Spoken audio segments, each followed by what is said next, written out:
मनुष्य की भूख तो मानवता को ही खा गई, कुछ छोड़ा ही नहीं मनुष्य ने। बकरा बकरी भेड़ बकरी तो सब खाया ही खाया, चूहा बिल्ली किसी को नहीं छोड़ा।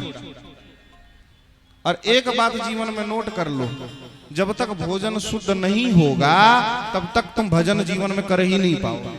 और जब तक भजन नहीं होगा तब तक भगवान तो कभी सिर पटक के मर जाओ तो भी नहीं मिलने वाले। हाँ, इसलिए सबसे बड़ी बात भोजन की शुद्धि, भोजन शुद्ध होना चाहिए। आज हमारी स्थिति ये हो गई है कि घरों में भैया खाने से पहले 20 बार सोचना पड़ता है। हाँ, किसी के यहाँ जाओ तो 20 बार सोचना पड़ता है कि भाई पता नहीं किस बर्तन में दे देगा, पता नहीं इस फ्रिज में क्या क्या भर के रखा हो। इसलिए भोजन की शुद्धि सर्वाधिक आवश्यक है। रामायण में एक वर्णन है, मैं आपको बताऊं। बहुत दिन से सोया था कुंभकर्ण। कुंभकर्ण को जगाने के लिए रावण ने बहुत उपाय किया, बड़े बड़े ढोल नगाड़े मगाए बजाया, हाथियों से कुचलवाया, फिर भी ना उठे।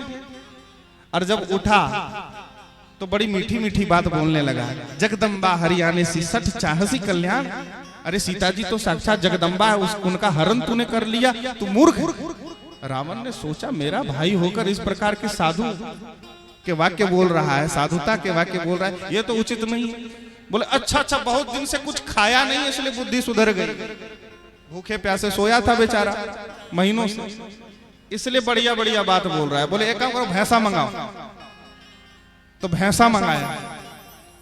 बोले बड़े बड़े घड़े को भर के रक्त मंगाओ, रक्त मंगाया और उसके मुंह में डाल दिया ले।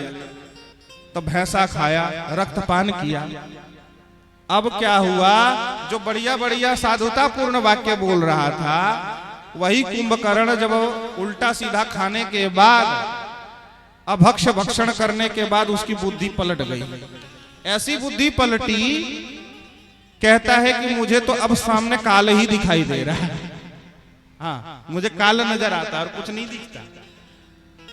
भोजन का कितना महत्व, एक क्षण में व्यक्ति अभी क्या मीठी मीठी बात बोल रहा था और दूसरे ही क्षण उसकी बुद्धि ऐसी परिवर्तित हो गई महाराज। तो सोचो जीवन में भोजन का क्या महत्व है। यदि भोजन शुद्ध नहीं करोगे तो बुद्धि कभी शुद्ध नहीं हो सकती महाराज, लिख लो, शुद्ध होगी ही नहीं बुद्धि। इसलिए भोजन में क्या होना चाहिए। आजकल लोग एक समस्या और है, किसी को कहो भाई कंठी पहनो तुलसी, अरे महाराज तुलसी पहनने से झूठ बोलने, सुनना है हमने तुलसी पहनने वाले को झूठ नहीं बोलना चाहिए। तो मेरा प्रश्न ये है कि तुलसी नहीं पहनने वाले को झूठ बोलना चाहिए, ये कहां लिखा है? शास्त्र में कहीं लिखा है तो बता दो। कहीं लिखा है कि जो तुलसी न पहने उसको खूब झूठ बोलना चाहिए, उसे लाइसेंस दे दिया हमने, जाओ झूठ बोलो? कहीं नहीं लिखा। झूठ तो ऐसे ही नहीं बोलना चाहिए महाराज। ऐसे ही कई लोग रुद्राक्ष पहन लेते हैं, बोले महाराज रुद्राक्ष में तो सब चलता है। अरे कुछ नहीं चलता। शिव महापुराण, लिंग पुराण, इन ग्रंथों को पढ़ोगे तो पता चलेगा। रुद्राक्ष पहनने वाले को प्याज नहीं खाना चाहिए, रुद्राक्ष पहनने वाले को लहसुन नहीं खाना चाहिए, बिटवराह नहीं खाना चाहिए, यहां तक कि रुद्राक्ष पहनने वाले को सहजन भी नहीं खाना। इसीलिए लोगों ने अपने हिसाब से धर्म को सेटल किया है, अपने हिसाब से कन्वर्ट किया है, ताकि हमारे हिसाब से चले। सब नहीं चलेगा, तुम्हें धर्म के अनुसार चलना पड़ेगा, तुम्हारे अनुसार धर्म थोड़ी चलेगा। तो इसलिए चाहे तुम तुलसी पहनो, रुद्राक्ष पहनो, सबका अपना नियम। जीवन में भोजन की शुद्धि होनी ही चाहिए। सनातनी यदि भोजन शुद्ध नहीं करेगा तो क्या अमेरिका वाले करेंगे? सनातनी यदि हिंदू अगर चरित्रवान नहीं होगा तो तुम उन वेस्टर्न कंट्रीज वालों से अपेक्षा करते हो कि वो चरित्रवान होंगे? अरे हमारे यहाँ एक माँ बाप के 4-5 बच्चे होते हैं, पर विदेशों में तो एक बच्चे के 4-5 माँ बाप। तो चरित्र तो भाई इस देश के लोगों से अपेक्षा की जाएगी ना।